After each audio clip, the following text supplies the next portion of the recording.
सभी प्रबुद्ध उपासक उपासिकाएं, जैसे कि अभी 3-4 दिन से ये श्रृंखला चल रही है सिद्धार्थ गौतम के बचपन से लेकर के महाकाणिक बुद्ध के महापरिनिर्वाण तक। तो आज हम महाकाणिक बुद्ध के महापरिनिर्वाण के बारे में जानेंगे।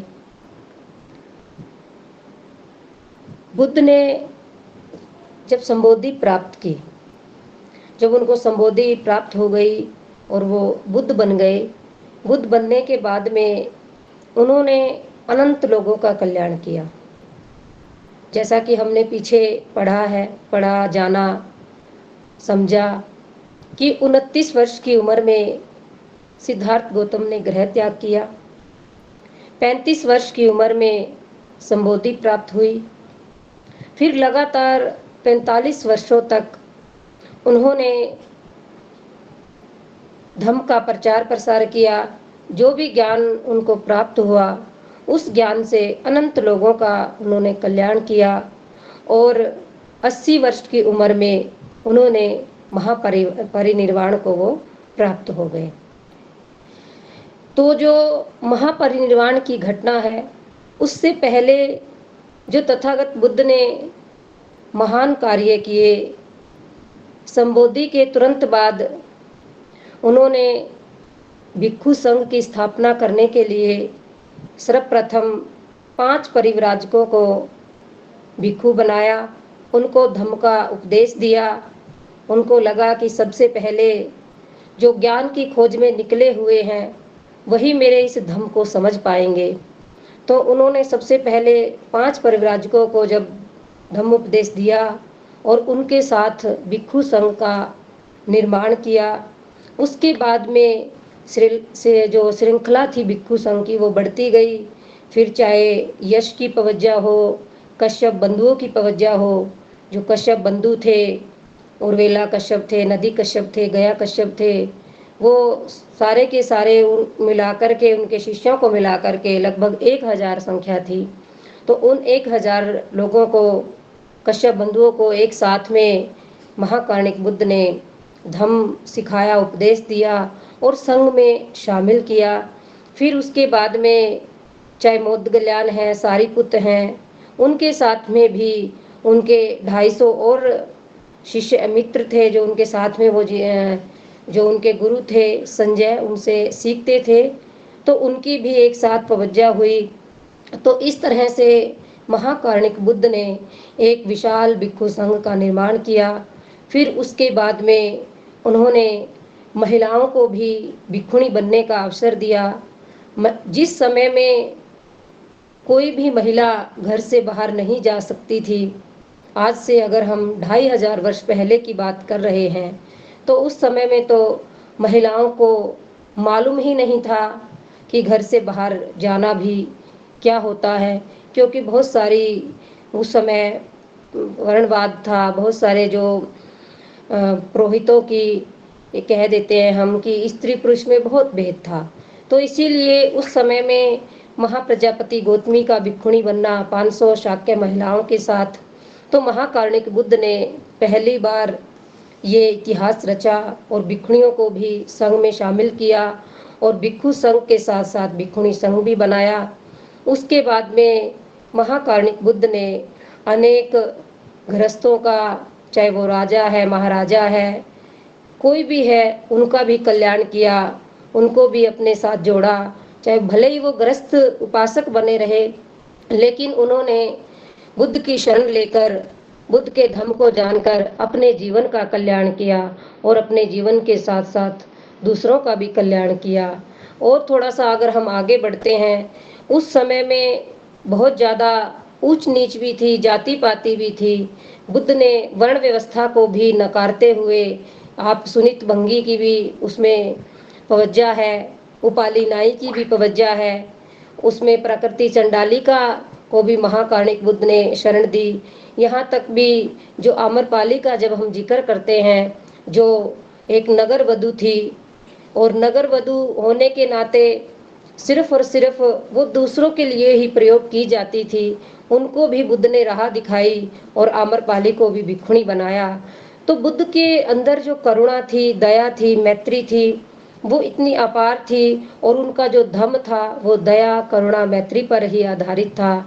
तो उन्होंने लगातार चारिकाएँ की, लगातार 45 वर्षों तक लोगों का कल्याण किया और उन्होंने अपने भिक्षु संघ से भी यही कहा कि भिक्षुओं, बंधनों से मुक्त होकर के तुम्हें अपने बंधनों से पहले मुक्त होना है और मुक्त होने के बाद में बहुजनों के हित के लिए, बहुजनों के सुखों के लिए और लोक पर अनुकंपा करने के लिए, जैसे हम एक स्लोगन भी पढ़ते हैं, बहुजन हिताय बहुजन सुखाय लोकानुकंपाय। तो जो बहुजनों के सुख के लिए और उनके हितों के लिए और लोगों पर अनुकंपा करने के लिए विचरण करो। तो ये तथागत बुद्ध ने अपने भिक्षु संघ और भिक्षुणी संघ से कहा। तो जो महाकारुणिक बुद्ध का ये इतना बड़ा, हम इसे आंदोलन कह सकते हैं, हम इसे धम्म का मार्ग, सुख का मार्ग कह सकते हैं, परम सुख का मार्ग कह सकते हैं। जो बुद्ध ने ये आज से 2500 वर्ष पहले मार्ग बताया, वो इतना अद्भुत मार्ग था कि उस मार्ग पर जो भी व्यक्ति चलता उसी व्यक्ति का कल्याण हो जाता। चाहे हम फिर राजा बिम्बिसार की बात करें, जो राजा बिम्बिसार थे वो महाकारुणिक बुद्ध के बहुत ही महा या परम उपासक थे कि जिन्होंने महाकारुणिक बुद्ध को सबसे पहला दान दिया, जो वेणुवन के रूप में था, जो राजगृह में सबसे पहला उन्होंने उनको दान दिया था। दूसरी अगर हम दान की बात करते हैं, 7 वर्ष की उम्र में विशाखा बुद्ध की देशना सुनने अपने दादा के साथ जाती थी। 7 वर्ष के से लग कर के वो, उनकी उम्र, उनकी शादी भी हो गई, वो बड़ी भी हो गई, तो वो बुद्ध की महा उपासिका बनी और उन्होंने भिक्षुओं को चिवर दान से लेकर के, भोजन दान से लेकर के वो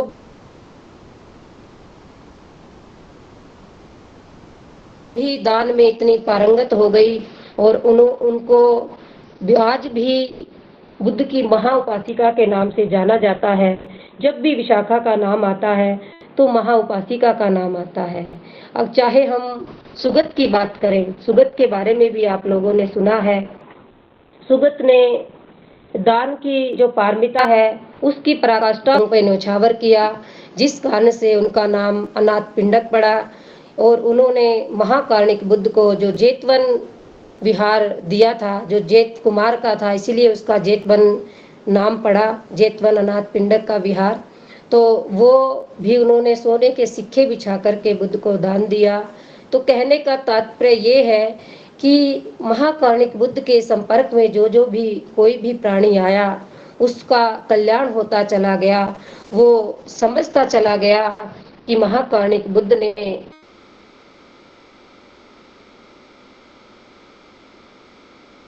जो भी मार्ग खोजा है वो मार्ग बड़ा अद्भुत है। तो इसीलिए सबके मनों से दूसरों के प्रति ईर्ष्या, द्वेष, मोह ये खत्म होता चला गया, बंधन मुक्त होते चले गए और लोगों का कल्याण होता चला गया। ऐसे करते करते ये महाकारुणिक बुद्ध को और भिक्षु संघ को भी इतना इसका जानकारी नहीं हुई। हमें कहने में लगता है कि 45 वर्ष, लेकिन जब हम 45 वर्षों का अनुभव करते हैं, चिंतन मनन करते हैं, तो फिर लगता है कि महाकारुणिक बुद्ध ने कैसे पैदल चल चल करके चारिकाएं की।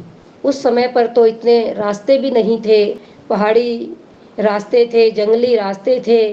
कैसे महाकारुणिक बुद्ध ने विशाल भिक्षु संघ के साथ चारिकाएं की, कैसे वो उन्होंने अपना जीवन यापन किया।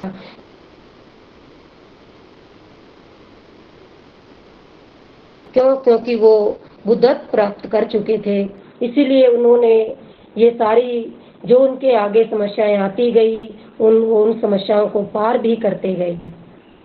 तो जब 80वां वर्ष आता है, जब 45 वर्ष पूरे होते हैं, क्योंकि महाकारुणिक बुद्ध 40 वर्षावास जो किए उनमें से 25 वर्षावास तो उन्होंने श्रावस्ती में ही किए। फिर उसके बाद में जब वो 80वें वर्ष में जब पहुंचे, 80वें वर्ष में पहुंचने के बाद में उन्होंने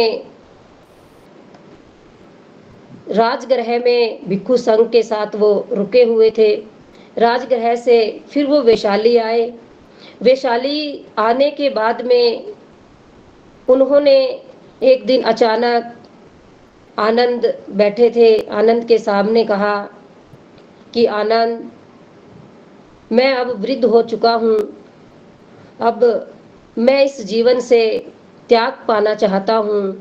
मैं अगले 3 महीनों में महापरिनिर्वाण को प्राप्त हो जाऊंगा। तुम यहाँ पर इस गृद्धकुट पर्वत पर, जहाँ पर जो वैशाली में विहार था, महाकारुणिक बुद्ध ने कहा कि यहाँ पर भिक्षु भिक्षुणियों को बुलाओ, तो मैं आज उनको धम्मोपदेश दूंगा। तो महाकारुणिक बुद्ध ने आनंद से वार्तालाप करते हुए, महाकारुणिक बुद्ध उस समय वैशाली में ही थे, और वैशाली में ये वार्तालाप करते हुए जब आनंद को ये बात पता चली तो आनंद बहुत दुखी भी हुए, और उन्होंने बुद्ध से कहा भी कि हे तथागत, आप अभी संसार त्याग कर क्यों जाना चाहते हैं? अभी तो और ज़्यादा काम करना है, अभी तो और लोगों की भलाई करनी है। लेकिन महाकारुणिक बुद्ध ने कहा कि अब मेरे अंदर क्षमता नहीं रही है, अब मैं वृद्ध हो चुका हूँ, इसीलिए मुझे ये शरीर त्यागना ही पड़ेगा।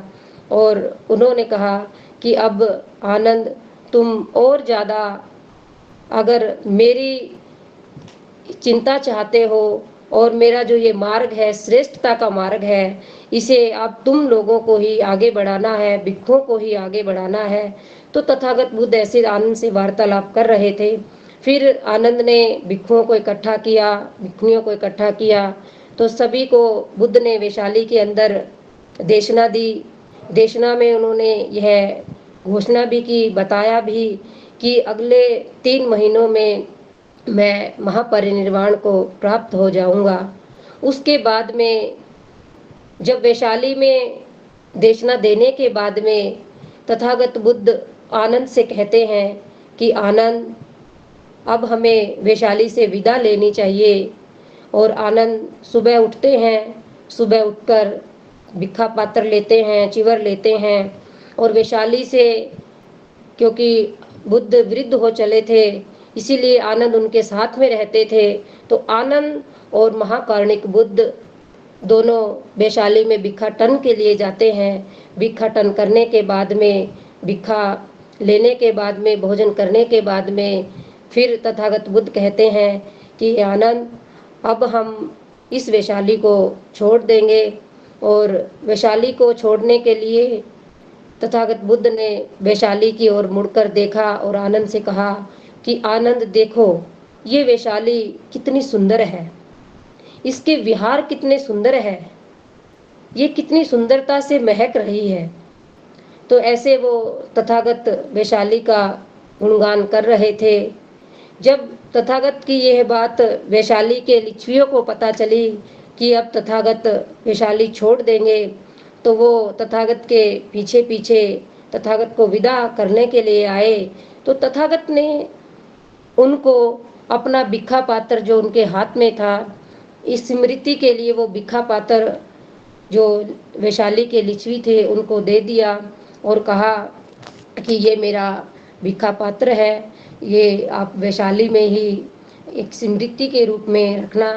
तो तथागत और आनंद यह कहकर वैशाली से विदा लेते हैं। फिर तथागत वैशाली से जब विदा लेते हैं, फिर वह कुशीनगर की ओर बढ़ते हैं। लेकिन रास्ते में वैशाली से कुशीनगर के बीच में बहुत सारे ग्राम आए। जैसे तथागत सबसे पहले एक बंड गांव में गए जो रास्ते में पड़ता था, वहाँ पर रुके, देशना दी। फिर उसके बाद में वहाँ से निकले तो फिर एक हथी ग्राम था, वहाँ पर भी रुके। वहाँ पर रुकने के बाद भी लोगों को उपदेश दिया, भिक्षुओं को उपदेश दिया। वहाँ पर बहुत सारे भिक्षु तथागत बुद्ध के पास आ गए थे उनका संग करने के लिए। फिर वहाँ से वो भोगनगर के लिए निकले। भोगनगर से आगे पावा पड़ता था। फिर पावा में तथागत बुद्ध रुके, वहाँ पे एक अम्ब वन था, उसमें रुके। भिक्षु संघ भी साथ में रुका हुआ था। पावा में एक चुंद नामक सुनार था, जिसे पता चला कि तथागत बुद्ध भिक्षु संघ के साथ अम्ब वन में रुके हुए हैं, आमर वन में रुके हुए हैं। तो चुंद ने सोचा कि क्यों ना मैं विशाल भिक्षु संघ को भोजन कराऊं। तो चुंद महाकारुणिक बुद्ध के पास अम्ब वन में गए, जाकर के अभिवादन किया और महाकारुणिक बुद्ध को भोजन के लिए आमंत्रण दिया। तो बुद्ध ने मौन में ही स्वीकृति दी और दूसरे दिन भिक्षु संघ सहित चुंद के यहाँ भोजन करने के लिए महाकारुणिक बुद्ध चल पड़े। जब चुंद के यहाँ भोजन के लिए गए, चुंद और उसकी जीवन संगनी बहुत प्रसन्नचित्त मन से उन्होंने भोजन बनाया, पायस का भोजन भी बनाया और बहुत स्वादिष्ट उन्होंने भोजन बनाया था। जब वो महाकारुणिक बुद्ध और भिक्षु संघ को भोजन करा रहे थे, भोजन कराते समय उन्होंने एक चंदन के वृक्ष से एक मुकुंद, जिसे हम बोलते हैं कि जिसे शुकर भी बोला जाता है, माधव उसका नाम है, कंदमूल नाम की कोई उन्होंने बनाई हुई थी भाजी। तो उन्होंने जब उस तथागत बुद्ध को उसको परोसा, तो तथागत बुद्ध ने जब उसको खाया, खाने के बाद में महाकारुणिक बुद्ध कुछ बोले नहीं, लेकिन उन्होंने कहा कि हे चुंद, अब ये जो कंदमूल है ये आगे किसी और को मत देना, इसे आप धरती में गाड़ आओ। तो महाकारुणिक बुद्ध समझ चुके थे कि जो ये भोजन है ये अनुकूल नहीं है, इसीलिए महाकारुणिक बुद्ध ने स्वयं तो उस भोजन को ग्रहण कर लिया था, लेकिन दूसरे लोगों को, दूसरे भिक्षुओं को नहीं करने दिया था। दूसरे भिक्षुओं ने जो उन्होंने और दूसरा पायस और अतिरिक्त भोजन बनाया हुआ था वो खाया। फिर उसके बाद में सभी बुद्ध और भिक्षु संघ वहाँ से अम्बवन से, चुंद के घर से अम्बवन को रवाना हुए। अम्बवन में कुछ देर आराम किया। फिर उसके बाद में अचानक तथागत बुद्ध को पीड़ा होने लगी, उनके पेट में बहुत ज़्यादा पीड़ा होने लगी, रक्त स्राव भी हुआ, दस्तों ने भी घेर लिया। तो महाकारुणिक बुद्ध ने आनंद से कहा कि आनंद, अभी थोड़ी देर के लिए हम यहीं विश्राम करेंगे, फिर आगे प्रस्थान करेंगे। आनंद से तथागत बुद्ध ने कहा कि मेरे विश्राम के लिए संगाठी का आसन लगा दो। और फिर आनंद ने संगाठी का आसन लगाया। तो तथागत बुद्ध थोड़ी देर के लिए वहीं विश्राम करने लग गए। वहाँ विश्राम करने के बाद में तथागत बुद्ध ने कहा कि चलो आनंद, अब हम और आगे बढ़ते हैं, पावा की ओर आगे बढ़ते हैं। फिर तथागत आगे बढ़ने तो कुछ ही देर आगे बढ़े तो तथागत से का स्वास्थ्य इतना बिगड़ चुका था कि उनसे चला भी नहीं जा रहा था। फिर रास्ते में फिर तथागत बुद्ध को पीड़ा होने लगी और उनको प्यास लगी। उन्होंने आनंद से कहा कि आनंद, अब नहीं चला जा रहा है, अब मुझे तुम कहीं से पानी ला दो, मुझे प्यास लगी है। तब आनंद कहते हैं कि हे तथागत, क्योंकि वहाँ पर कुकुथा नदी जो कुशीनगर के पास में आज भी है, आज भी वहाँ पर वो बहती है। तो आनंद ने कहा कि हे तथागत, कुकुथा नदी अभी पास में ही है, हम थोड़ा सा और आगे बढ़ते हैं, हम वहाँ, क्योंकि उस नदी का जल स्वच्छ है, साफ है, हम वहीं जाकर के स्नान करेंगे और आप वहीं जाकर पानी भी ग्रहण कर सकते हैं। तथागत ने कहा नहीं आनंद, मुझसे आगे नहीं चला जा रहा है, तुम यहीं कहीं से कोई सरोवर या तालाब देख करके पानी ला दीजिए। तो तथागत ने जब आनंद से ये कहा तो आनंद पास के ही सरोवर से पानी ले आए और तथागत को उन्होंने पानी पिलाया। पानी पीने के बाद में तथागत थोड़ी देर और तथागत ने आराम किया। फिर उसके बाद में तथागत ने कहा कि चलो अब आगे को प्रस्थान करते हैं। और फिर आगे कुकुथा नदी के पास में पहुँचे। वहाँ पर जाकर के तथागत ने और भिक्षु संघ ने स्नान किया। स्नान करने के बाद में फिर तथागत ने कहा कि चलो अब हम कुशीनगर की ओर प्रस्थान करते हैं। फिर तथागत कुशीनगर की ओर प्रस्थान करते हैं। आनंद भी साथ में प्रस्थान करते हैं, भिक्षु संघ भी साथ में होता है। फिर उसके बाद में जब तथागत बुद्ध कुशीनगर पहुंच जाते हैं, कुशीनगर पहुंचने के बाद में महाकारुणिक बुद्ध आनंद से कहते हैं कि आनंद, ये 2 शाल के जो वृक्ष हैं, इन दोनों वृक्षों के बीच में संगाठी बिछा करके मेरा आसन लगा दो, मैं आराम करना चाहता हूँ। आनंद ने आसन लगाया। आसन लगाने के बाद में तथागत आनंद से कहते हैं कि देखो आनंद, ये शाल के वृक्ष, अभी तो वसंत ऋतु आई भी नहीं है, फिर भी ये जो शाल के वृक्ष है, इनके ऊपर कितने लाल लाल फूलों की कोपले फूट गई है और किस तरह से इनमें फूल खिल गए हैं, और देखो किस तरह से ये फूल नीचे आसन बिछा रहे हैं, नीचे गिर रहे हैं। तो ये कुशीनगर का कितना अद्भुत नज़ारा है। तथागत ये आनंद से कहते हैं।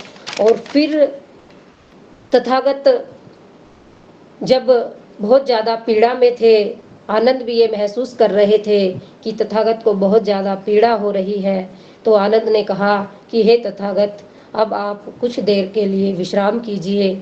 और तथागत विश्राम करने लगे।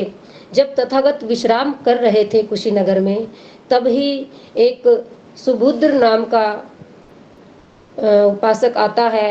वो कहता है कि हे आनंद, मैंने सुना है कि तथागत कुशीनगर में आए हुए हैं और मैं भी तथागत से दीक्षा लेना चाहता हूँ, तथागत के का उपदेश सुनना चाहता हूँ, क्या मैं तथागत का उपदेश सुन सकता हूँ?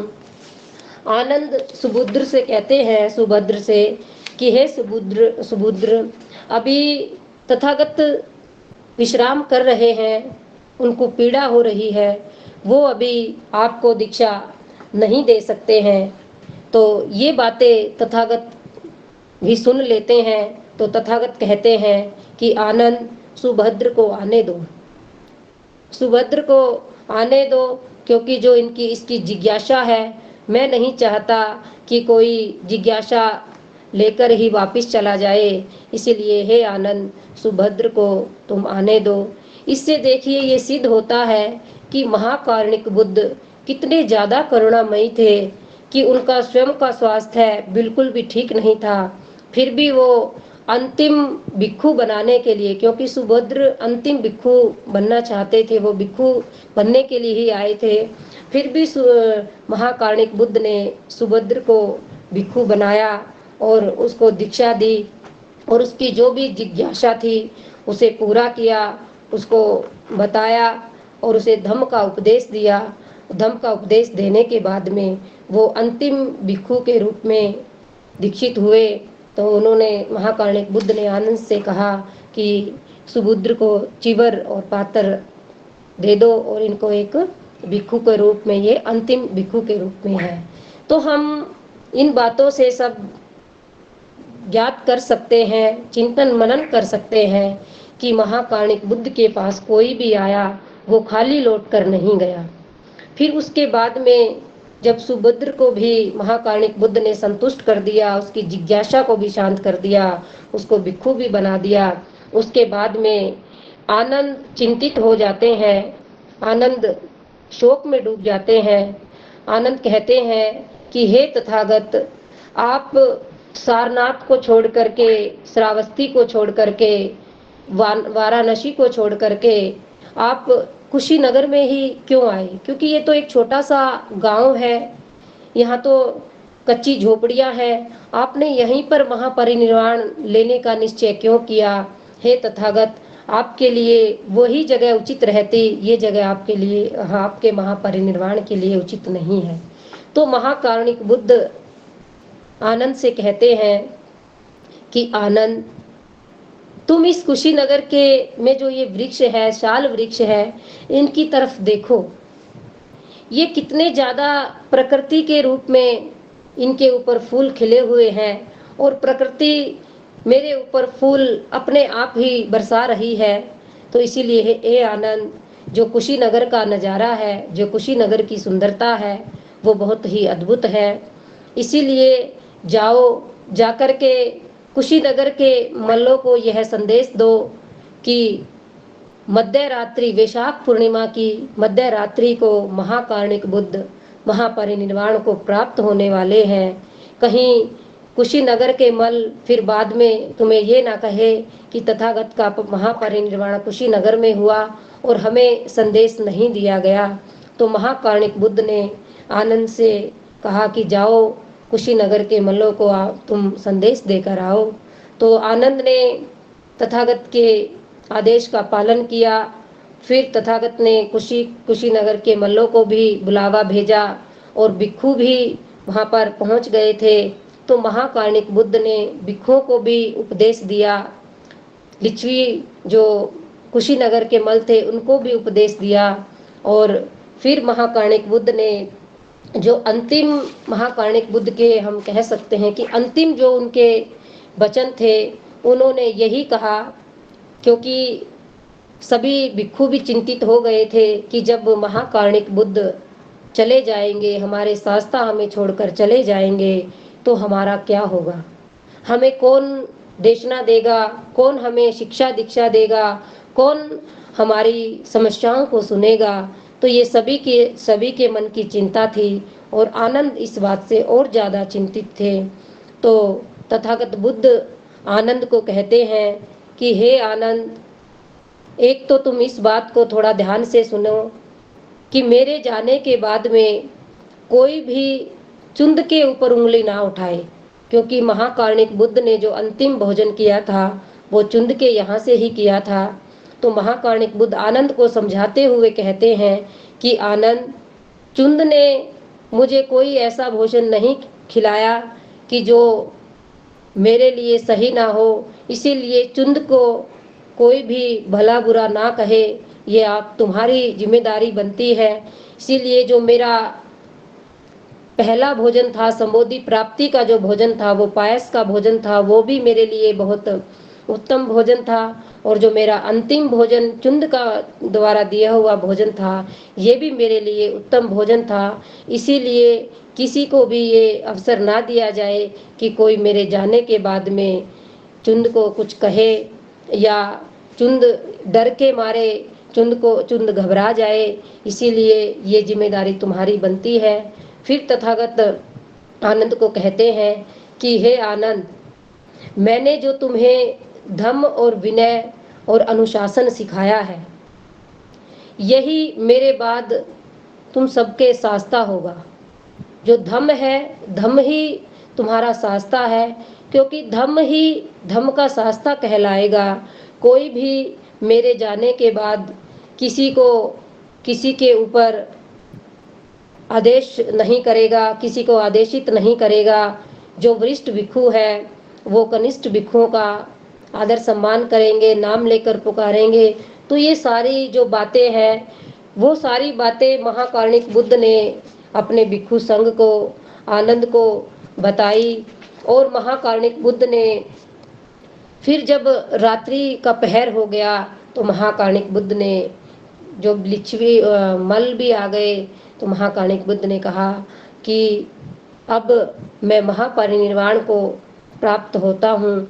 और वैशाख माह की वो पूर्णिमा थी और मध्य रात्रि थी। मध्य रात्रि को महाकारुणिक बुद्ध महापरिनिर्वाण को प्राप्त होते हैं। और अब ये सोचने की बात है कि महाकारुणिक बुद्ध ही पहले एक व्यक्तित्व हुए हैं, एक शास्त्रा हुए हैं कि जिन्होंने अपनी मृत्यु पर भी विजय पाई। उन्होंने अपने मृत्यु की भी घोषणा 3 महीने पहले कर दी कि मैं उस दिन को महापरिनिर्वाण को प्राप्त होऊंगा।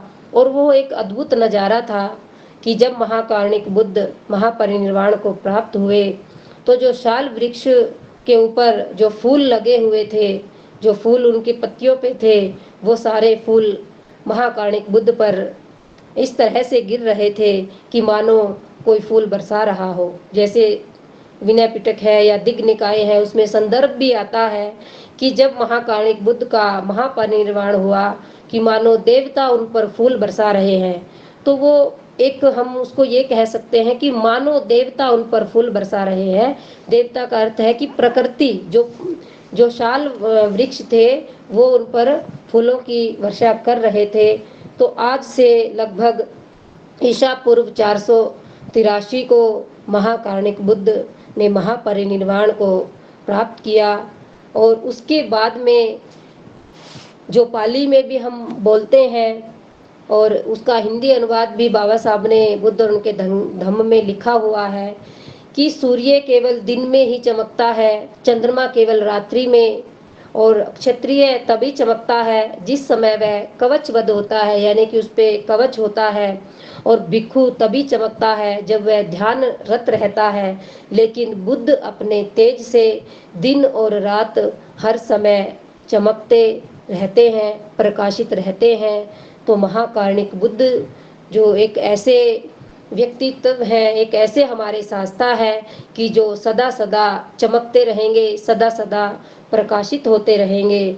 तो जब महाकारुणिक बुद्ध का महापरिनिर्वाण होता है उसके बाद में 7वें दिन उनको उनका जो शरीर था उसको अंत्येष्टि दी जाती है, उनके मृत शरीर को अंत्येष्टि दी जाती है। उसके बाद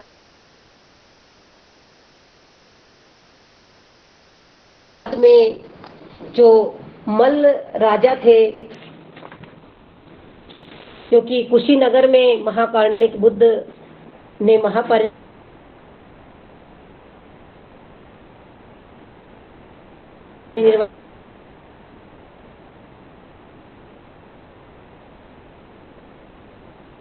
तो रात ताकि कोई उसे उठाकर ना ले जाए। लेकिन जब अजात शत्रु को ये पता चला, राजा अजात शत्रु को, कि महाकारुणिक बुद्ध ने कुशीनारा में महापरिनिर्वाण प्राप्त किया है, तो अजात शत्रु भी वहां पहुंच गए। और ऐसे ही जब सभी राजाओं को पता चला, चाहे वो कुशीनारा के, चाहे वो वैशाली के लिच्छवी थे, चाहे वो कपिल वस्तु के शाक्य थे, चाहे वो अलकप के बल्ली थे, रामागाम के कोलिये थे, तो जितने भी राजा उस समय बुद्ध के उपासक थे, शिष्य थे, वो सभी वहां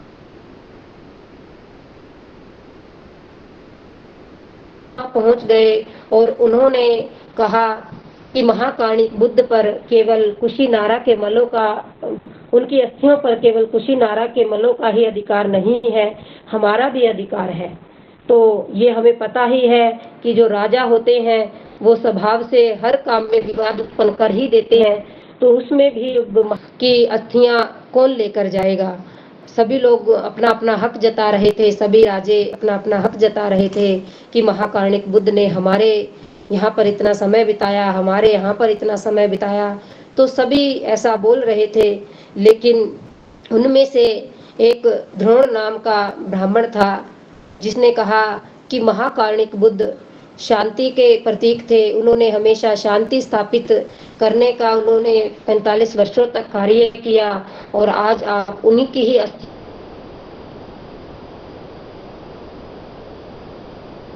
के लिए विवाद उत्पन्न कर रहे हैं। आप उनकी अस्थियों पर विवाद उत्पन्न न करें। आप ऐसा कर सकते हैं कि उनकी अस्थियों को आप 8 बराबर भागों में बांट लीजिए।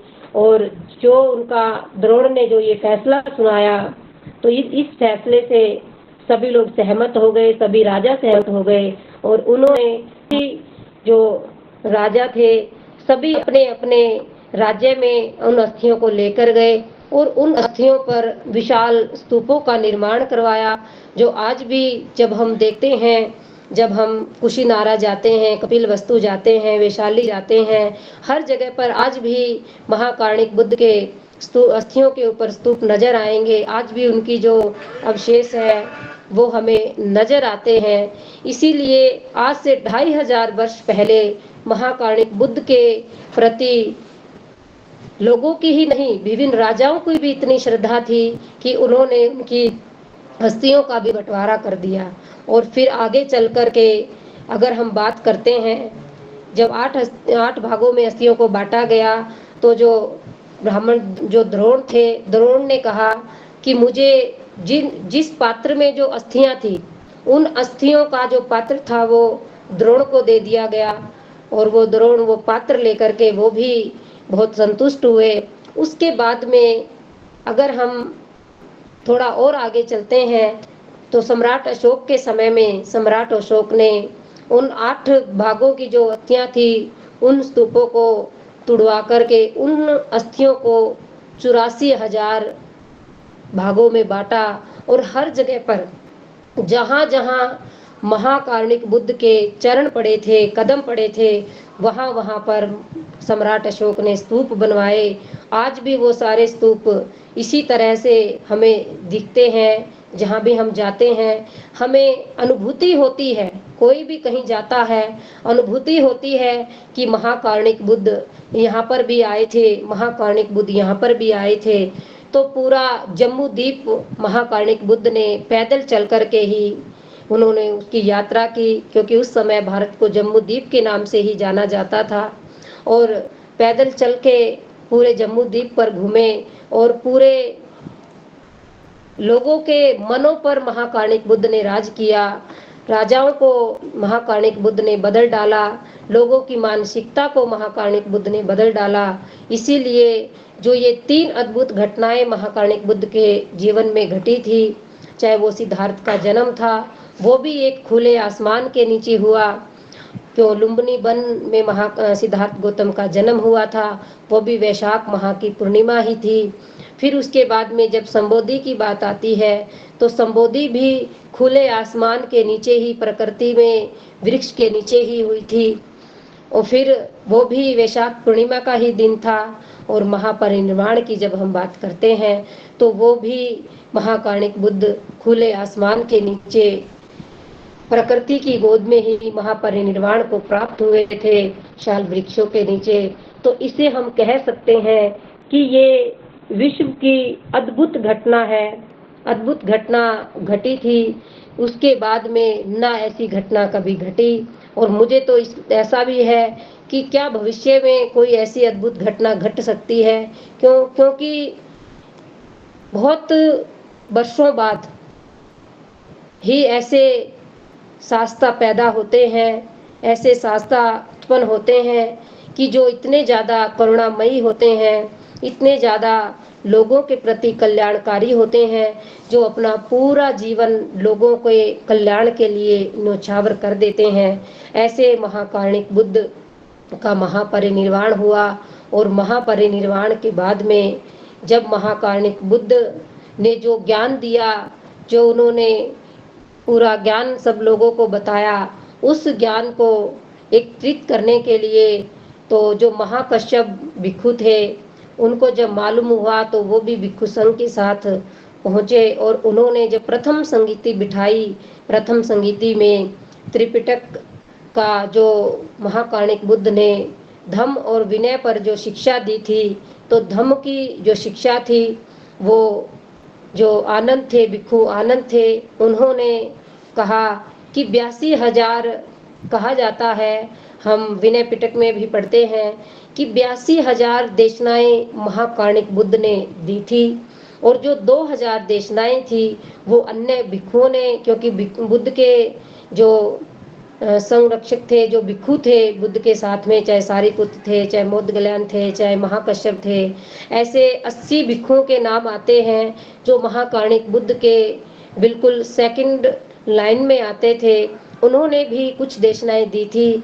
तो कुल मिलाकर के 84,000 देशनाएं महाकारुणिक बुद्ध के उसमें आती हैं। और उन 84,000 देशनाओं को आनंद ने उस समय जब संगीति हुई थी, तो उस समय वो सारी देशनाएं महा आनंद ने संगीति में बताई थी। और उसके बाद में जो उपाली थे, भिक्षु उपाली, उन्होंने विनय के बारे में, जो महाकारुणिक बुद्ध ने भिक्षु और भिक्षुणियों के लिए विनय बनाए थे, समय समय पर जो नियम वो बनाते थे, उन नियमों के बारे में बताया था। और इस तरह से महाकारुणिक बुद्ध ने जो धम्म पूरे विश्व के लिए दिया, जिससे आज भी लोगों का कल्याण हो रहा है, उस धम्म को इस तरह से संजोकर रखा महाकारुणिक बुद्ध के भिक्षुओं ने। और आज भी उसी कड़ी में अगर हम महाकारुणिक बुद्ध के धम्म की बात करते हैं, तो आज भी जो भिक्षु हैं, जैसे बहुत सारे भिक्षु हैं जो इस काम को कर रहे हैं। लेकिन अगर हम बात श्रद्धेय भंते जी की करते हैं, धम्म भूमि की बात करते हैं, तो उनका आंदोलन भी बड़ा अद्भुत है, क्योंकि जो महाकारुणिक बुद्ध का आंदोलन था, जो धम्म का मार्ग था, तो उसी पर चलकर आज परम श्रद्धेय भिक्षु डॉक्टर करुणाशील राहुल जी भी यही कार्य कर रहे हैं और इसी काम को लेकर आगे बढ़ रहे हैं। और हम भी महाकारुणिक बुद्ध का जो धम्म का मार्ग था उसको आगे लेकर बढ़ रहे हैं। और ये मैं अपने आप को इस चीज़ के लिए भी बहुत ज़्यादा गौरवान्वित मानती हूँ कि अगर मैं बुद्ध और धम्म को नहीं जानती तो आज मैं शायद आप लोगों के सामने ये देशना ना दे पाती, ये बातें ना बता पाती। इसीलिए मैं आज महाकारुणिक बुद्ध की अनुकंपा की बहुत बड़ी अपने आप को पात्र मानती हूँ कि महाकारुणिक बुद्ध ही है कि जो सबका कल्याण करते हैं, सबके कल्याण के लिए उन्होंने इस मार्ग को खोजा और उनके मार्ग से जो भी उनके मार्ग पे चलता है उनका जरूर कल्याण होता है। इसीलिए प्रबुद्ध उपासक उपासिकाओं, महाकारुणिक बुद्ध का महापरिनिर्वाण जब हुआ, ये बहुत अद्भुत घटना है। इस घटना को आपको और जानना चाहिए। जो बाबा साहब द्वारा लिखित बुद्ध और उनका धम्म ग्रंथ है, उसका जो 7वां भाग है, उस 7वें भाग का पहला, दूसरा और तीसरा 7वां खंड है। 7वें खंड में पहला, दूसरा और तीसरा जो भाग है उसमें बड़े अच्छे और विस्तार से बाबा साहब ने उसको लिखा है। तो इसको आप जरूर अध्ययन कीजिएगा, पढ़िएगा, क्योंकि एक मैंने तो संक्षेप में ही आपको समझाने का प्रयास किया है, बताने का प्रयास किया है।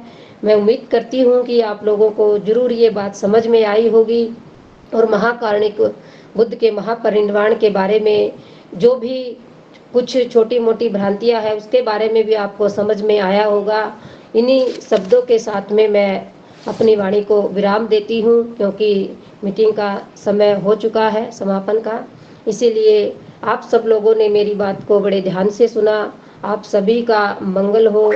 भवतु सब मंगलम, भवतु सब मंगलम, भवतु सब मंगलम।